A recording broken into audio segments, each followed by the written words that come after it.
Omukulembeze w'eggwanga asizidde ebitundu eby'ejjinja eyo naggulawo okuzimba ekkolero lya bbaasi ezitambulira ku masannyalaze erya Kira Motor Vehicle Plant erisuubirwa okuba nga limalirizibwa omwaka guno mwezi ogwa Desemba. Yo neera gyategeereza nti waliwo gye buvuddeko weeyayisiza ekiragiro nti UPDF erina okuweebwa ttenda okuzimba amasomero n'amalwaliro n'okukola ebintu eby'enjawulo. N'ategeeza nti wano yagenderera okukwendeeza ku misoso awamu n'ensimbi ennyingi eziweebwa amakampuni ag'obwannannyini agagenderera okukola amagoba. Omukulembeze w'eggwanga General Yoweri Kaguta Museveni avuddeyo n'atangaza ku kiragiro kiyawa ebitongole bya gavumenti ne ministry ez'enjawulo okuwa ttenda eggye lya UPDF okukola n'okuzimba pulojekiti ng'amasomero, amalwaliro n'endala.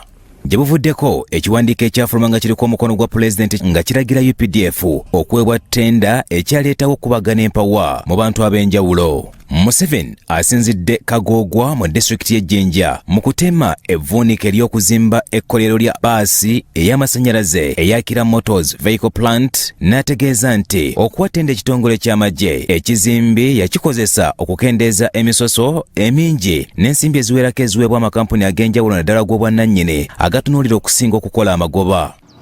Salute UPDF for going into the construction. They are cheaper. They are cheaper. Why? Because they are not looking for profits. These private companies, first of all, they are looking for 20% profit. Secondly, they go and borrow money from banks, 24%. That's why, therefore, I am determined that UPDF Construction Brigade, which later on can turn into a construction company, will continue to do most of the government work. Ejjinja Museveni abadde aggulawo ekkolero erizimba bbaasi ez'amasannyalaze erya Kira Motor Vehicle Plant ng'esuubirwa okuggibwako engalo mwezi gwa Desemba omwaka guno.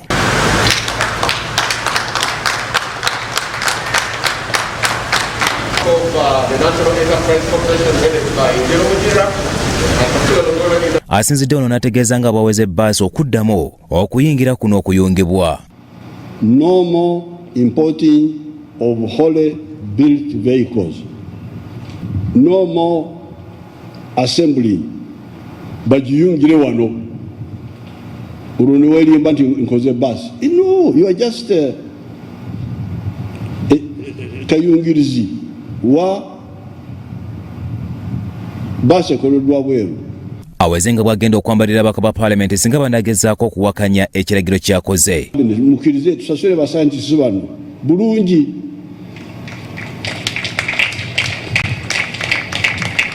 Esente bweba teziwera okusasula ffenna awamu leka bano basooke kubanga kirabika obuyambi bwabwe tubwetaaga mangu. Ekkolero lino liwemensa obumbi bw'ensimbi 91. Ssentebe w'olukiiko olufuzi olwa Kira Saleh Kikodri alaze baluubirirwa okukola mu bbanga ery'emyaka 5. The investment highlights the strategic importance of value addition, import substitution, and export promotions of vehicles, parts, components, and systems as an enabler of the economic transformation of Uganda as prospected in Vision 2040. Minisita avunaanyizibwa ku by'ensimbi n'okuteekerateekera eggwanga Mathias Kasayija ategeezezza nga bagenda okukwata mu kittavu bongere obumbi bw'ensimbi 141 bwe beetaaga okwongera okubanguyiza emirimu. 141 billion. We shall go and work with my colleagues and we look for that 141 billion so that their target, which they have elaborated here, by December or early January, is realized. Bbaasi zino ze zimwe zigenda okuteekebwa mu kibuga okutandika okusaabaza abantu. Zijja kuleeta kintu gye n'abula zijja kendeeza mmotoka mu kibuga. Jjukira ekintu kimu nti ekireeta omujjuzo mu kibuga ze mmotoka ezaffe eza bulijjo ate mujja kuba mutambulira mu bbaasi kubanga nnyonjo zirabika bulungi. Kakati senga otambula mu Kampala ku lunaku olw'Essande aba takisi olusi babako ku kkubo okwo naye mmwe abasinga balina emmotoka ezammwe temubaako. Tunuulira ekibuga nga bwe kifaanana kiba kyereere. so baasi zigenda kendeeza omujjuzo guli mu Kampala. Bya Alex Balamu, Salt TV, Omunyo.